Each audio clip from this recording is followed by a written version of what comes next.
Hello बच्चों, सपना institute for NEET के यूट्यूब चैनल में आप सबका स्वागत है। सुनील मिश्रा नाम है हमारा और आज हम बात करने जा रहे हैं प्लांट फिजियोलॉजी के एक मेन चैप्टर मिनरल न्यूट्रिशन में, जो कि एक मेजर पोर्शन है जिसका नाम है नाइट्रोजन मेटाबॉलिज्म। फटाफट आइए और इसके कंटेंट को देखते हैं। हम इसको 11 हेडिंग में कवर करेंगे। मे बी इसमें 2 से 3 वीडियो आपको कंटिन्यूअसली अवेलेबल होंगे इसको पूरा कंप्लीट करने के लिए। तो आइए सबसे पहले कंटेंट देख लेते हैं क्या है नाइट्रोजन मेटाबॉलिज्म में। हेडिंग वाइज चलेंगे। पहला है प्रेजेंस आर एब्सॉर्बेबल फॉर्म्स या फिर कंस्टिट्यूएंट्स ऑफ, तीनों देखना है। दूसरा है nitrogen fixation and nitrogen fixing microbes. Third one nitrification and nitrifying microbes, denitrification, denitrifying microbes, type of nitrogen fixation, atmospheric, industrial and biological nitrogen fixation, requirements for nitrogen fixation. सातवां है nitrogenase enzyme, oxygen scavenger और mechanism of nitrogen fixation, plant and bacterial genes associated with nitrogen fixation, in symbiotic association mechanism of nodule formation. और 10th है fate of ammonia and assimilation of NH4+ या ammonium ion. And last one is the 11th heading ammonification. तो आइए इसमें सबसे पहले हम first heading की तरफ बढ़ते हैं।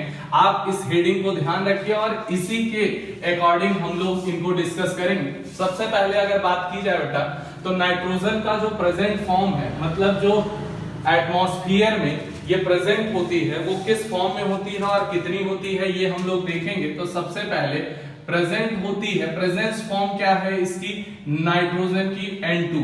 और N2 अगर आप लिखते हैं तो यहाँ पर N ट्रिपल बॉन्ड N लिखते हैं, 2 एटम ट्रिपल बॉन्ड से जुड़े होते हैं।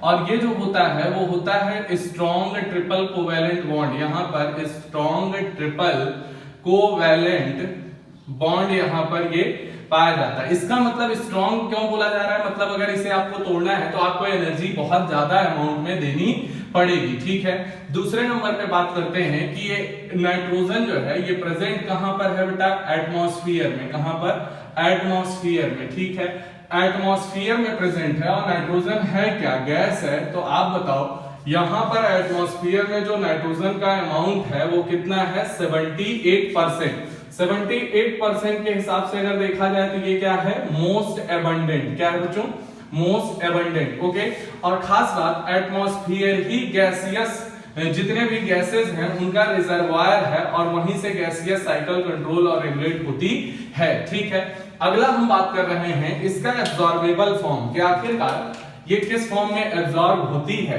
नेक्स्ट आइए देखते हैं। एब्जॉर्बेबल फॉर्म इसका है मोस्टली NO3-, मोस्टली NO3-। और NO3- को आप क्या बोलते हैं बच्चों, नाइट्रेट। ओके, नेक्स्ट आता है some amount, some in form of, कुछ ऐसा है जो फॉर्म ऑफ NO2-। NO2- को क्या बोलते हैं, नाइट्राइट।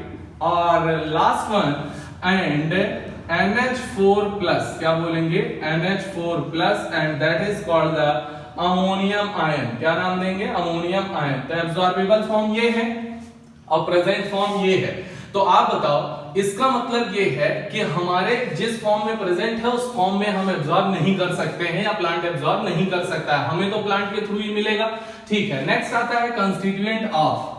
कंस्टिट्यूएंट किसका है, सबसे पहले अगर बात की जाए तो विटामिन्स में ये पाया जाएगा बच्चों, हार्मोन्स में पाया जाएगा, क्लोरोफिल में पाया जाएगा, नाम आप जानते होंगे, क्लोरोफिल में पाया जाएगा। नेक्स्ट आता है नाइट्रोजनस बेसेस में पाया जाएगा। और अगर इसमें है तो गारंटी है न्यूक्लिक एसिड में भी पाया जाएगा। और न्यूक्लिक एसिड में पाया जाएगा तो एमिनो एसिड में पाया जाएगा, एमिनो एसिड में पाया जाएगा तो प्रोटीन में पाया जाएगा। ये सब का सब जो है यहाँ पर इसका कंस्टिट्यूएंट है। बात करें अगर न्यूक्लिक एसिड की तो आप जानते हैं एक डीएनए है और दूसरा आरएनए। तो हमने कहा constituent of vitamin, hormone, chlorophyll, nitrogenous base, nucleic acid, amino acid and proteins. और खास बात ये है कि यहाँ पर नाइट्रोजनस बेस आप जानते हैं एडेनिन, थाइमिन, गुआनिन, साइटोसिन और यूरेसिल, ये सब आएंगे। तो इनमें नाइट्रोजन प्रेजेंट होता है। तो अगर इतने सब में प्रेजेंट है तो आप एक बात देख सकते हैं कि ये जो नाइट्रोजन है, कार्बन, हाइड्रोजन, ऑक्सीजन की तरह नाइट्रोजन भी क्या है, prevalent element for living, prevalent element for living, prevalent element है लिविंग ऑर्गेनिज्म के लिए, मतलब वाइटलिटी के लिए बहुत जरूरी है, तय बात है। अब आप देख रहे हैं जिस फॉर्म में है उसमें एब्जॉर्ब नहीं किया जा सकता, और जिस फॉर्म में एब्जॉर्ब किया जा सकता है उसमें प्रेजेंट नहीं है। इसका मतलब क्या है कि नाइट्रोजन इज, यहां पर बोल सकते हैं कि nitrogen, atmospheric nitrogen is most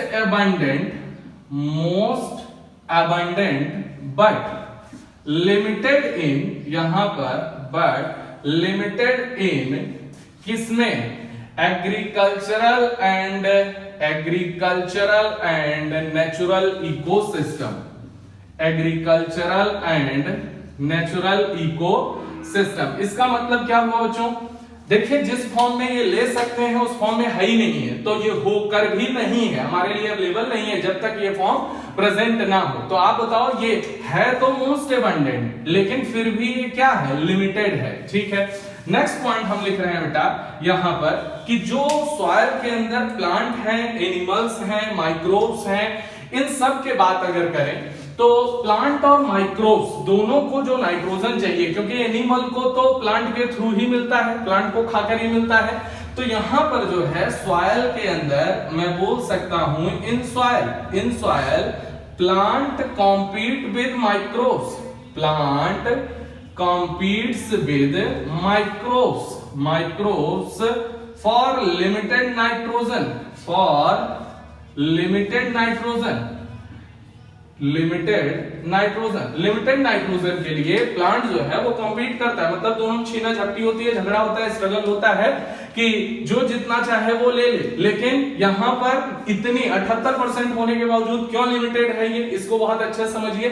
जिस फॉर्म में चाहिए एब्जॉर्प्शन के लिए उस फॉर्म में ये प्रेजेंट नहीं है, और जिस फॉर्म में है उस फॉर्म में हम यूटिलाइज नहीं कर सकते हैं, तो ये बात आपको ध्यान रखना है। तो यहां पर अगर बोला जाए तो अगला पॉइंट आएगा कि अगर इसे यूटिलाइज हम डायरेक्ट नहीं कर सकते हैं तो हमें गारंटी है कि यहाँ एटमॉस्फेरिक नाइट्रोजन को हमें इस फॉर्म में मैक्सिमम कन्वर्ट करना पड़ेगा।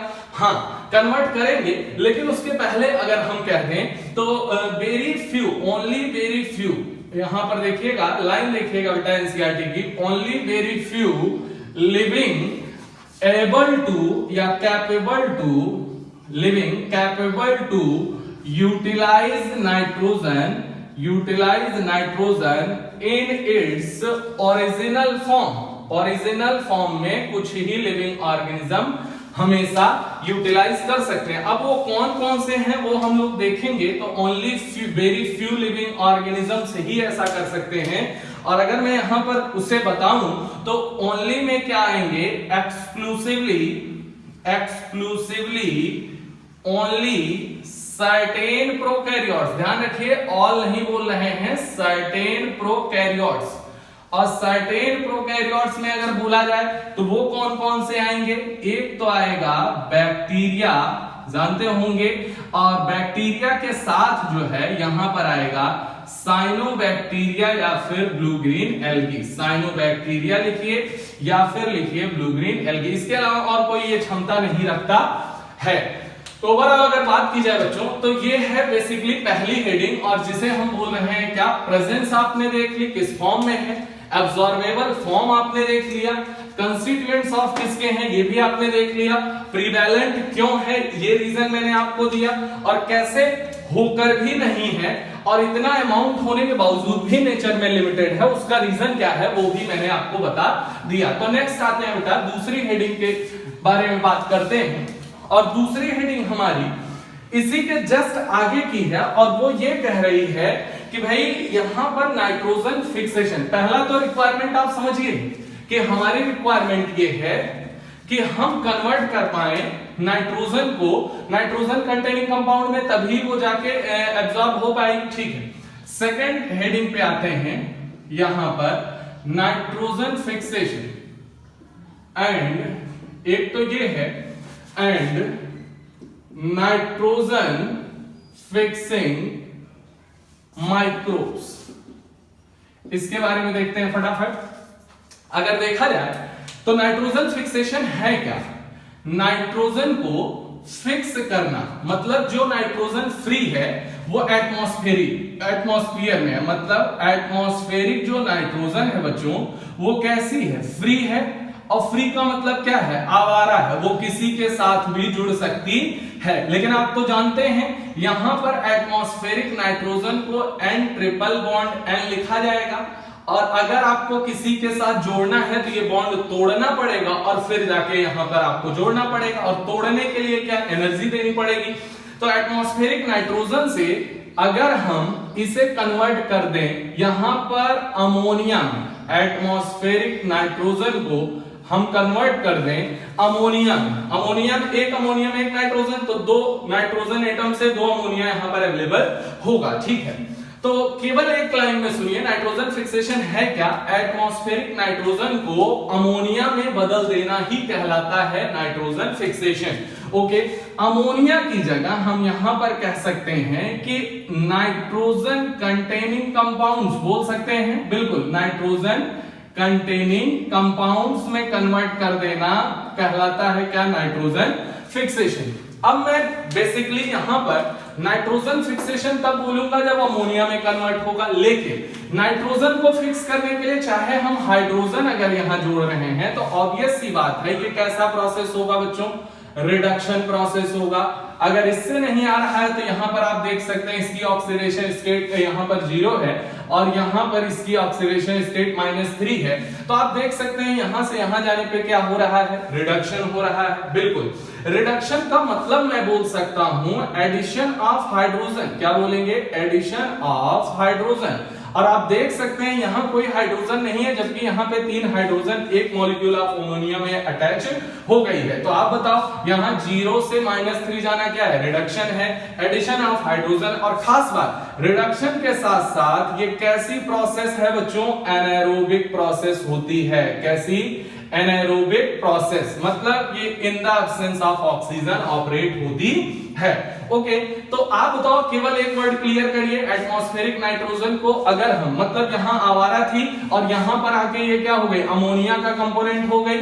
ओके, नाइट्रोजन कंटेनिंग कंपाउंड की अगर बात करें बेटा तो यहां पर NO भी हो सकता है, NO2 भी हो सकता है, N2O भी हो सकता है, यहां पर NO, NO2, N2O ये भी तो हो सकता है, बिल्कुल हो सकता है। लेकिन यहां पर अगर हम नाइट्रोजन फिक्सेशन की बात करें तो यहां नाइट्रोजन फिक्सेशन केवल और केवल इसे बोला जाता है, जबकि इसे, ये भी तो नाइट्रोजन कंटेनिंग कंपाउंड हाँ है, अगर इसमें बदल दे तो भी नाइट्रोजन फिक्सेशन होगा, हाँ होगा, लेकिन वो किस तरीके से बदला जाएगा वो हम देखेंगे।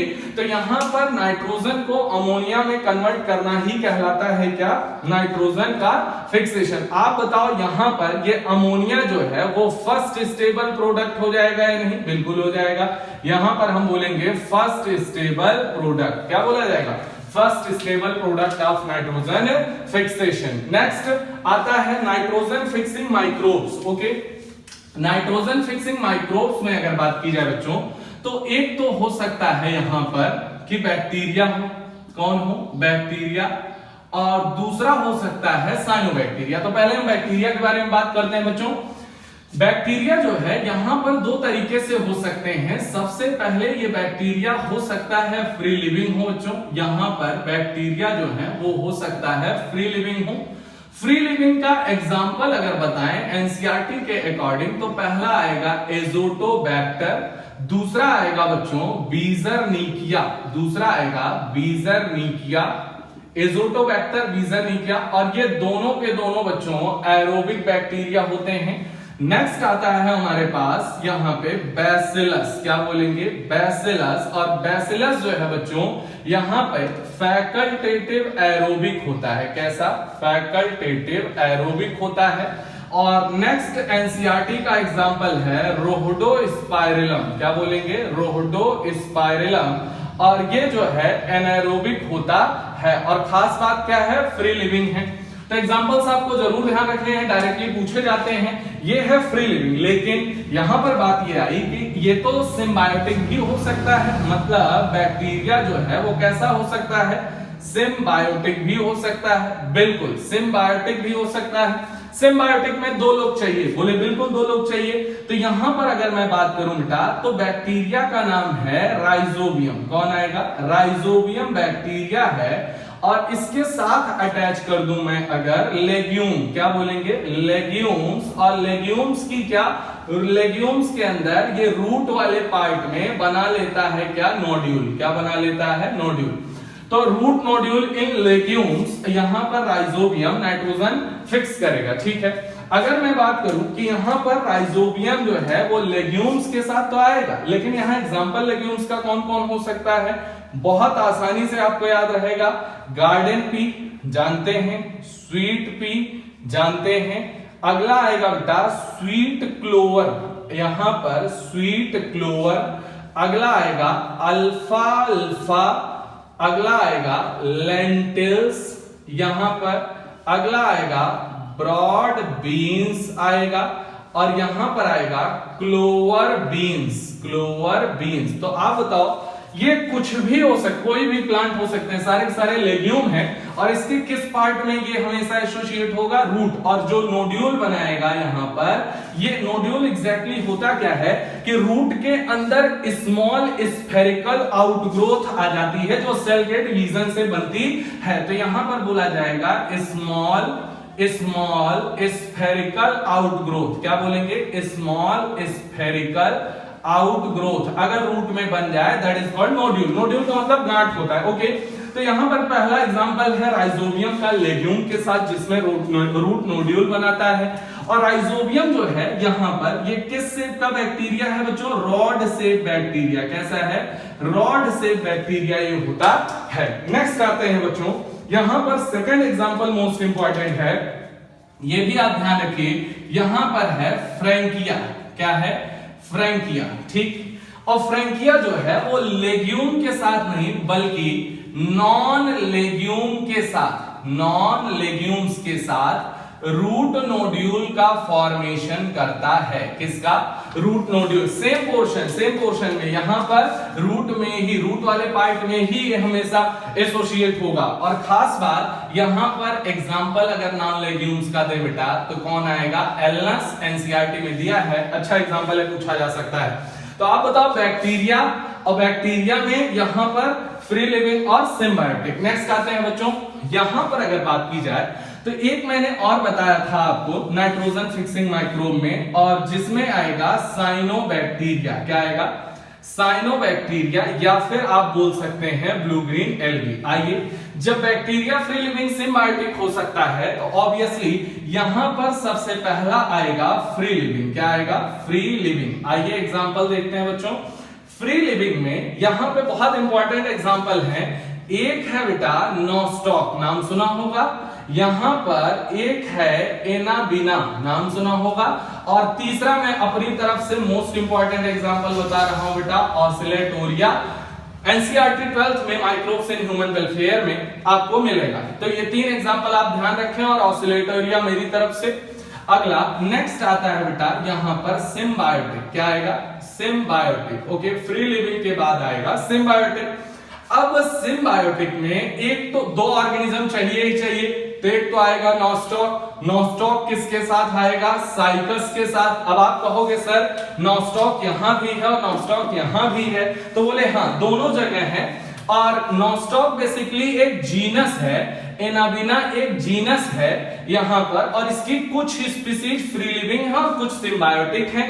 नॉस्टॉक और एनाबिना क्या है बच्चों? जीनस, जिसमें बहुत सारी स्पीसीज हैं, कुछ फ्री लिविंग है, कुछ सिम्बायोटिक है। जबकि आप जानते हैं यहां पे साइकस की जो रूट है वो आप स्पेशली नाम जानते हैं, कोरोलॉइड रूट्स। तो यहां पर नाइट्रोजन फिक्सेशन होगा।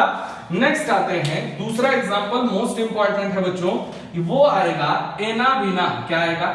एनाबिना। और एनाबिना के साथ आएगा एजोला। आप जानते हैं एजोला।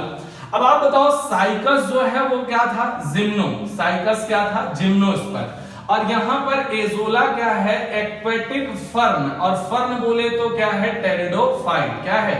टेरिडोफाइट। ठीक है, एनाबिना, और यहां पर किसके साथ एसोसिएशन होगा, तो एजोला की लीव्स के साथ इसका एसोसिएशन होता है। तो अब आप कहेंगे अगर ये कॉम्बिनेशन एजोला की लीव्स के साथ यहां पर एनाबिना को पैडी फील्ड्स में ग्रो कराया जाए तो यहां पर 50% यील्ड जो है वो बढ़ जाती है। ये सीबीएसई में पूछा गया है। तो आप बताओ increase 50% yield, increase 50% yields in paddy field, in धान की जो खेती होती है in paddy fields, okay, yields in paddy fields, okay. अगर ऐसा ये कर सकता है तो क्या मैं इसे बोल सकता हूं कि एजोला एक एक्वेटिक बायो फर्टिलाइजर है? क्या है बच्चों? Aquatic bio fertiliser. तो ये सवाल पूछा गया है, 50% वाला भी सीबीएसई ने पूछ रखा है, तो जरूर ध्यान रखें। यहां पर दूसरी हेडिंग हमारी यही थी, नाइट्रोजन फिक्सेशन क्या है और नाइट्रोजन फिक्सिंग माइक्रोब्स कौन कौन से हैं। तो अगर मैं आपसे पूछूं तो बैक्टीरिया और साइनोबैक्टीरिया दोनों में बच्चों दोनों क्या हैं? प्रोकैरियोट्स। तो यहां पर ये केवल हो सकते हैं only certain prokaryotes, only certain prokaryotes ही ऐसा कर सकते हैं, ओके। क्यों ऐसा? because of presence of nitrogenase enzyme। यहां पर मैं नाम लिख रहा हूं, आगे पढ़ाऊंगा, because of presence of nitrogenase enzyme। तो अब आप समझ गए केवल प्रोकैरियोट और वो भी कुछ प्रोकैरियोट ऐसा क्यों कर सकते हैं, क्योंकि उन्हीं में नाइट्रोजनेज एंजाइम प्रेजेंट होता है। तो ये रहा आपका दूसरा हेडिंग बच्चों। और थर्ड हेडिंग में हम लोग बात करने जा रहे हैं नाइट्रिफिकेशन की। किसकी?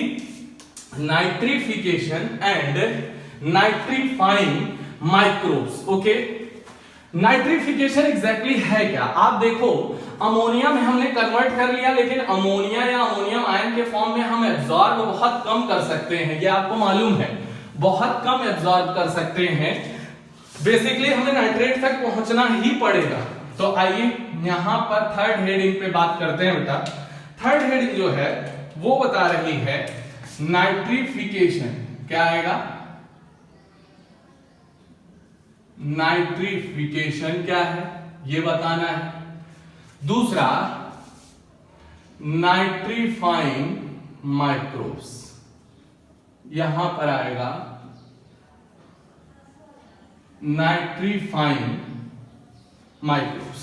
दोनों के बारे में बारी बारी से देखिए। नाइट्रिफिकेशन है क्या? अगर मैं आपसे पूछूं कि आपके पास अमोनिया है, बोले हां है, लेकिन क्या अमोनिया एब्जॉर्ब कर सकते हो? नहीं।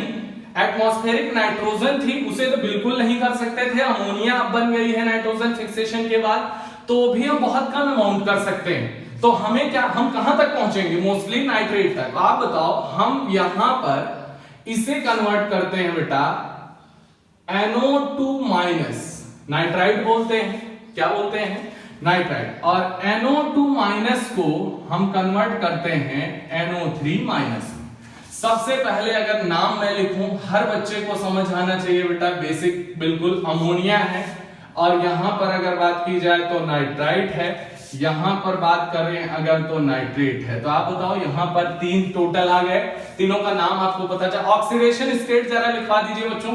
यहां पर अगर बात की जाए तो ये क्या है? -3। यहां पर अगर बात की जाए तो ये क्या है? +3। यहां पर अगर बात की जाए तो ये क्या है? +5। जैसे ही आपने ऑक्सीडेशन स्टेट लिखी, यहां पर आप तुरंत लिख सकते हैं बच्चों कि नाइट्रिफिकेशन जो है वो क्या है? ऑक्सीडेशन प्रोसेस होता है। नाइट्रिफिकेशन जो है वो कैसा प्रोसेस है? ऑक्सीडेशन प्रोसेस होता है। तो आप देखिए यहां से यहां जाएंगे तो भी ऑक्सीडेशन, यहां से यहां जाएंगे तो भी ऑक्सीडेशन, ठीक है। नेक्स्ट बात करते हैं कि आखिरकार यहां पे माइक्रोब्स जो लगेंगे वो कौन कौन से लगेंगे। तो हम बात कर रहे हैं यहां पर लगेगा नाइट्रोसोमोनास। क्या बोलेंगे? नाइट्रोसोमोनास, या फिर बोलते हैं नाइट्रोकोकस, नाइट्रोकोकस, ओके। यहां पर जो लगेगा वो लगेगा नाइट्रोबैक्टर, या फिर इसे बोलेंगे नाइट्रोसिस्टिस, नाइट्रोसिस्टिस। तो आप बताओ ये नाइट्रीफाइंग माइक्रोब्स, एक तो ये हो गया और दूसरा ये हो गया, ठीक है। और ये दोनों यहां पर इसको इसमें कन्वर्ट कर रहे हैं और इसको इसमें कन्वर्ट कर रहे हैं, ठीक है। तो आप बताओ ये है तो बैक्टीरिया ही, तो हम कहेंगे ये जो माइक्रोब्स हैं ये हैं क्या, बैक्टीरिया, नाइट्रीफाइंग बैक्टीरिया या फिर नाइट्रीफाइंग माइक्रोब्स। अब देखिए आप जस्ट इसके पहले जो आपने हेडिंग पढ़ी बच्चों उसमें नाइट्रोजन फिक्सिंग माइक्रोब्स थे और यहां पर नाइट्रीफाइंग माइक्रोब है। वहां नाइट्रोजन फिक्सिंग बैक्टीरिया थे, यहां नाइट्रीफाइंग बैक्टीरिया, वहां नाइट्रोजन फिक्सेशन था, यहां नाइट्रीफिकेशन है। तो दोनों में डिफरेंस है। अब बात ये आई कि आप बताओ जब ये इसको इसमें कन्वर्ट करेगा तो एनर्जी रिलीज होगी, यूज कर लेगा, यहां से यहां कन्वर्ट करेगा एनर्जी रिलीज होगी, यूज कर लेगा। तो आप बताओ ऐसे बैक्टीरिया जो सनलाइट के ऊपर डिपेंड नहीं है लेकिन वो अपना खाना खुद तो बना लेते हैं, कैसे बना लेते हैं बिना सनलाइट के, केमिकल एनर्जी से। तो आप बताओ इनऑर्गेनिक सबस्ट्रेट को ये लगातार बदल रहे हैं और ऑक्सीडाइज कर रहे हैं। तो मैं कह सकता हूं कि ये इनऑर्गेनिक सबस्ट्रेट को, यहां पर इनऑर्गेनिक सबस्ट्रेट को ऑक्सीडाइज करके अगर एनर्जी लेते हैं तो इन्हें हम बोलते हैं कीमो ऑटोट्रॉप्स। क्या बोलते हैं, कीमो ऑटोट्रॉप्स।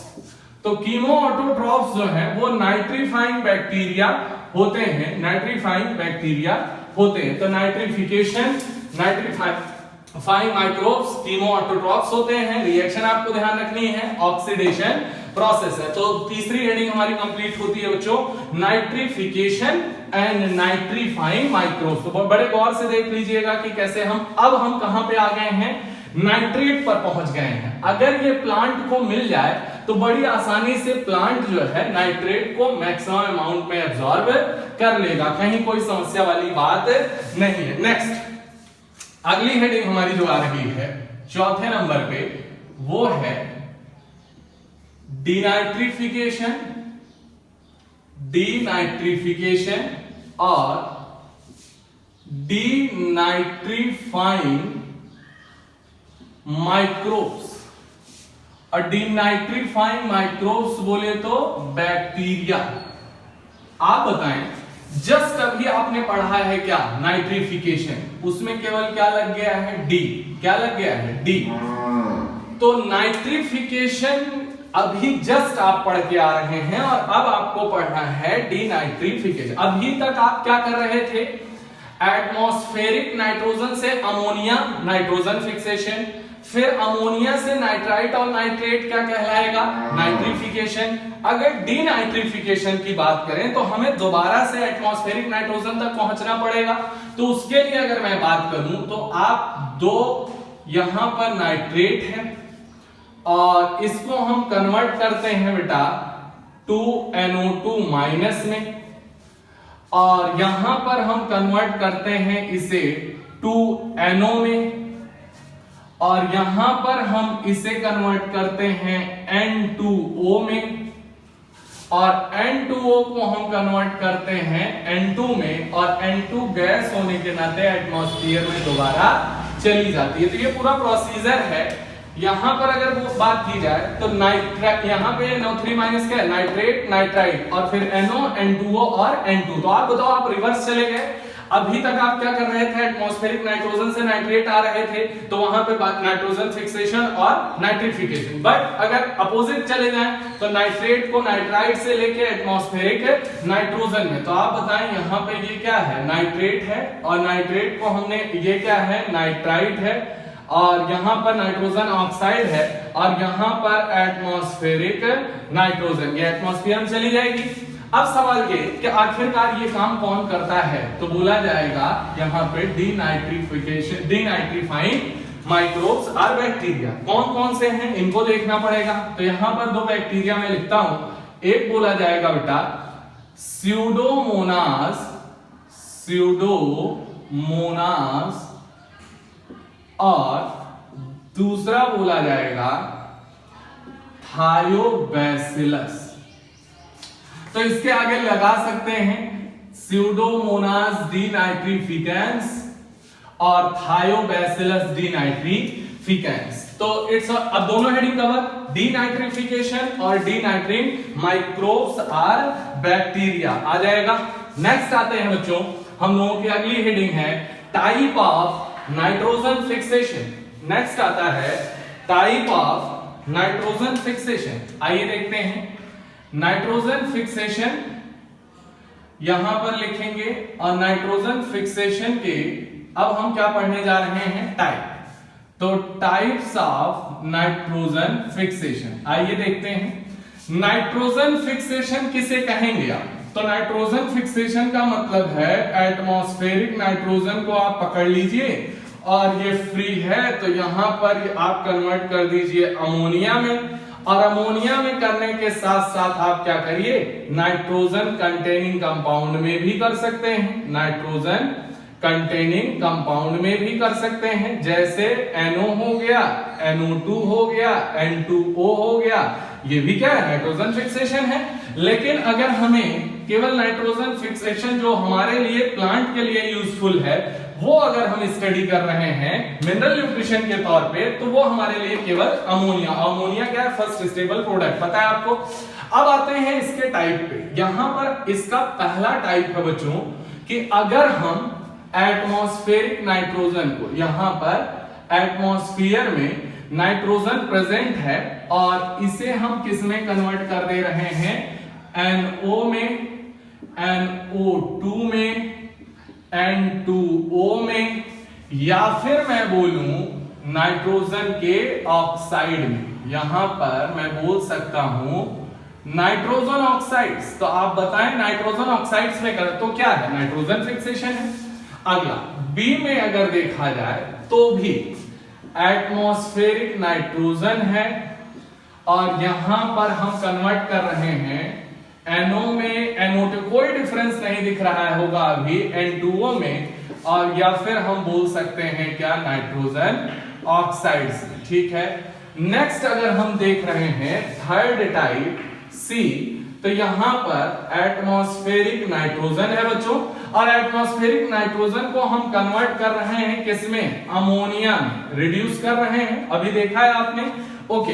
लेकिन अंतर क्या है, यहां पे आप देखें तो नाइट्रोजन फिक्सेशन की पूरी डेफिनेशन ही तो मैंने लिखी।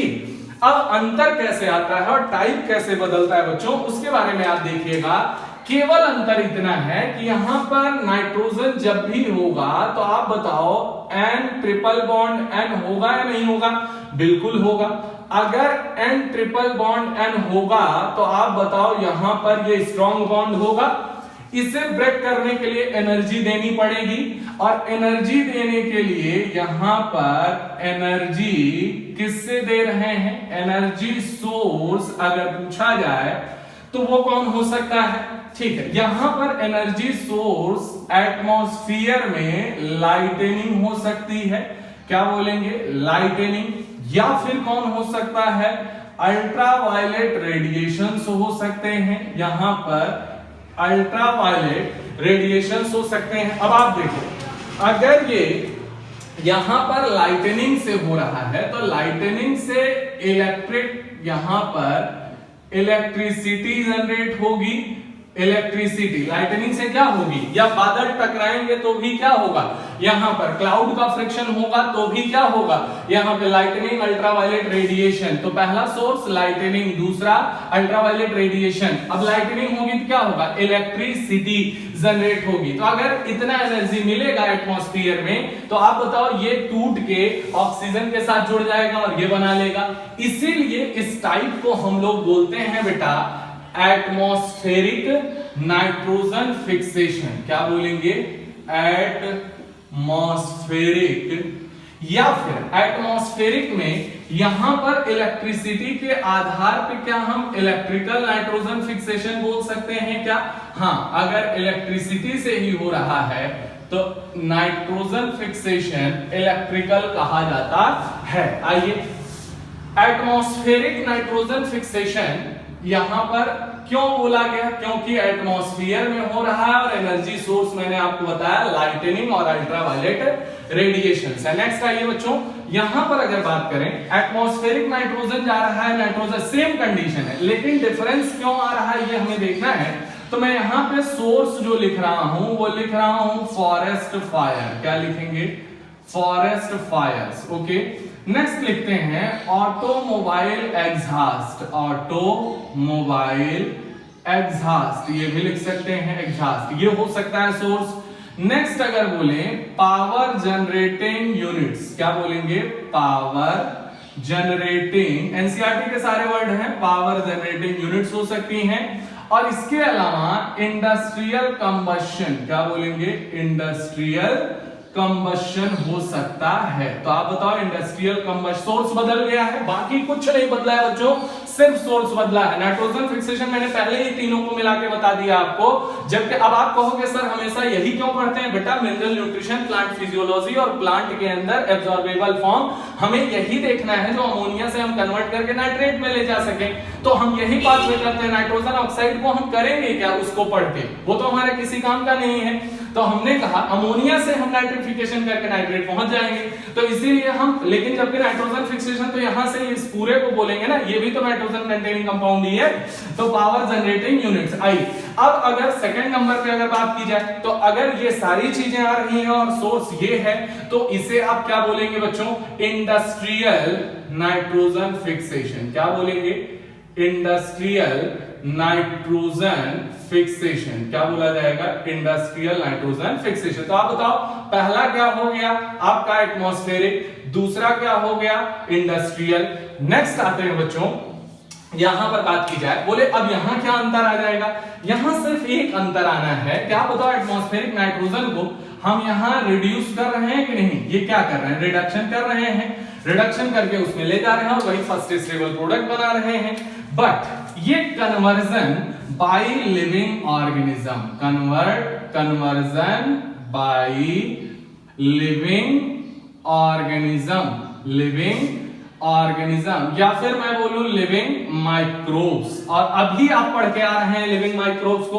इन लिविंग माइक्रोब्स में कौन आएंगे, ओनली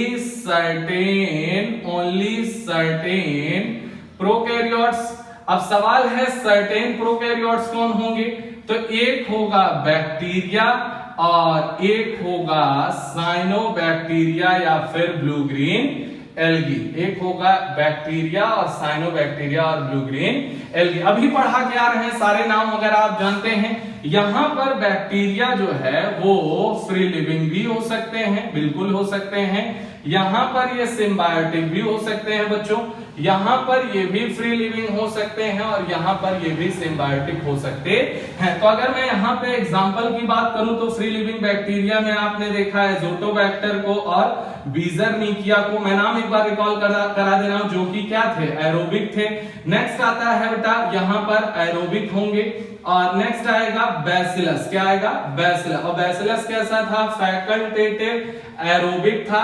और नेक्स्ट आता है यहां पर रोडोस्पाइरलम। याद रहेगा आपको, रोडोस्पाइरलम क्या है, एनारोबिक है। ओके, सिम्बायोटिक में एक आएगा क्या, राइजोबियम। ओके, और एक आएगा क्या, फ्रैंकिया। राइजोबियम और फ्रैंकिया। अब राइजोबियम और फ्रैंकिया से रिलेटेड एक पॉइंट हमें लिखना है, इसलिए मैं यहां तक आया हूं। और फ्री लिविंग में अगर देखें यहां तो नॉस्टॉक आएगा, एनाबिना आएगा, ऑस्लेटोरिया आएगा। यहां पे नॉस्टॉक के साथ साइकस आएगा और यहां पे एनाबिना के साथ हिजोला आएगा। सब पढ़ा चुके हैं। आइए, राइजोबियम और फ्रैंकिया से रिलेटेड यहां पर एक बात बतानी है, लेकिन उसके पहले आप देखो ये सारा लिविंग ऑर्गेनिज्म जो आप पढ़ के आ रहे हो, इन्हें लिविंग माइक्रोब्स को क्या मैं बोल सकता हूं, नाइट्रोजन फिक्सिंग माइक्रोब। बिल्कुल बोल सकते हैं, नाइट्रोजन फिक्सिंग माइक्रोब। अब आप बताओ यहां लिविंग के लिए वर्ड क्या आएगा, बायोलॉजिकल। लिविंग के लिए क्या आएगा, बायोलॉजिकल। तो आप बताओ बायोलॉजी मतलब क्या है, लिविंग। तो आप बताओ तीसरा जो टाइप आएगा बच्चों, यहां पर इसे हम बोलेंगे बायोलॉजिकल नाइट्रोजन फिक्सेशन। क्या बोला जाएगा, बायोलॉजिकल नाइट्रोजन फिक्सेशन। तो यहां तक आप बात ध्यान रखिए। अब एक लास्ट पॉइंट बता के इस हेडिंग पे एंड करते हैं। और ये जो टाइप ऑफ नाइट्रोजन फिक्सेशन है, ये हमारी 5वें नंबर की हेडिंग है बच्चों। टोटल 11 पढ़नी है। तो हमने कहा राइजोबियम और फ्रैंकिया ये दोनों क्या है, सिम्बायोटिक है। बिल्कुल सही बात है, लेकिन एक स्पेशल नोट मैं लिख के दे रहा हूं जो एनसीईआरटी में लिखा है। आप बताओ हमेशा राइजोबियम को लेग्यूम प्लांट तो खेत में नहीं मिलेगा, हमेशा फ्रैंकिया को नॉन लेग्यूम प्लांट तो नहीं मिलेगा। तो जब नहीं मिलेगा तो क्या ये मर जाएंगे, क्या नहीं, सॉइल में ये फ्री लिविंग प्रेजेंट रहेंगे। लेकिन जब ये सॉइल में फ्री लिविंग प्रेजेंट रहेंगे तो क्या कभी नाइट्रोजन को फिक्स कर पाएंगे? क्या कभी नहीं। मतलब कि ये फ्री लिविंग तो रह सकते हैं लेकिन नाइट्रोजन फिक्सेशन हमेशा सिम्बायोटिक में ही करेंगे। तो यहां पे मैं हिंदी में लिख दे रहा हूं कि राइजोबियम और फ्रैंकिया, राइजोबियम और फ्रैंकिया सॉइल में फ्री लिविंग रहते हैं, लेकिन नाइट्रोजन फिक्सेशन सिर्फ सिम्बायोटिक एसोसिएशन में ही कर सकते हैं। तो ये सिम्बायोटिक की बहुत इंपॉर्टेंट लाइन है बच्चों। राइजोबियम और फ्रैंकिया रहते तो हैं, आप सोचो हमेशा खेत में कुछ बोया तो नहीं रहता है, तो फ्रैंकिया राइजोबियम बट प्रेजेंट है, फ्री लिविंग है, लेकिन फ्री लिविंग में कभी भी नाइट्रोजन फिक्स नहीं कर सकते हैं। मतलब फ्री लिविंग है बट नो नाइट्रोजन फिक्सेशन, यहां पर कोई भी नाइट्रोजन फिक्सेशन नहीं कर सकते हैं। तो ये है all about the types of nitrogen fixation. तो बच्चों ये आपको 5 हेडिंग मैंने आपको कंप्लीट कराई है। नेक्स्ट वीडियो में हम आपको रिक्वायरमेंट, जस्ट इसी के बाद आएगा रिक्वायरमेंट्स और बाकी अगली हेडिंग्स के बारे में, मैकेनिज्म के बारे में, फेट ऑफ अमोनिया के बारे में सब बहुत डिटेल बताएंगे। देखिए इत्मीनान से पढ़िए, ऐसा ना हो कि आप बहुत स्पीड में चलने के चक्कर में आपको कुछ समझ ही ना आए, आपको कुछ गेन ही ना हो। तो उससे अच्छा है कम पढ़िए लेकिन दम से पढ़िए, और जो भी पढ़िए वो बिल्कुल क्रिस्टल क्लियर होना चाहिए। उम्मीद है आपको नाइट्रोजन फिक्सेशन 2 वीडियो में बहुत क्लासिकल आपको समझ आएगी और एक एक चीज आप प्रॉपर तरीके से कंसेप्चुअली समझ सकते हैं। रटने की कोई जरूरत नहीं है, एनसीईआरटी भी पढ़ने की कोई खास जरूरत नहीं है, मैंने एनसीईआरटी पूरी की पूरी आप तक पहुंचाई है। बस ये है कि जो अच्छे सवाल आएंगे उनके लिए भी आपको ऐसे ही पढ़ना पड़ेगा। तो इंतजार कीजिए, नेक्स्ट वीडियो में हम लोग इसके आगे कंटिन्यू करके पूरा कंपाइल करेंगे नाइट्रोजन फिक्सेशन को, जो कि most important and conceptual topic है। ना रटना है, ना कुछ करना है, ना याद करना है, सिर्फ और सिर्फ समझना है बच्चों। तो आप देखें और वीडियो में कमेंट बॉक्स में जरूर बताएं कि आपको ये वीडियो कैसा लगा, और नेक्स्ट वीडियो के लिए ready. Okay, thank you, God bless you बच्चों।